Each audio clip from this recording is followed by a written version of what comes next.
Hey guys, it's Linda. Welcome back to the channel.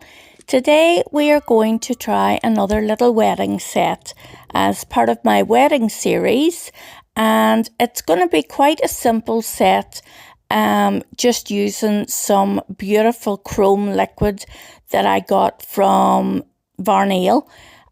So it is just a white set. I pulled out this shellac colour because I couldn't tell you how many years I have this, so I'm going to try and use it up now because I'm quite sure that if there's a out of dateness on it, it's definitely out of date. So I'm getting it used up here, so I'm just going to crack on into it, play some music and let you relax and watch. As I say, it's a very simple wee set. My wedding series is going to be some really simple designs, and then we'll do something, you know, and some of them a bit more intricate as well, because there's a variety of people like a variety of things. So enjoy the video. Don't forget to like, comment, subscribe.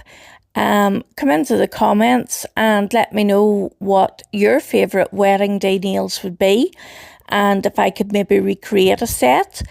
And I'll speak to you all the next time. Take care, guys. Bye.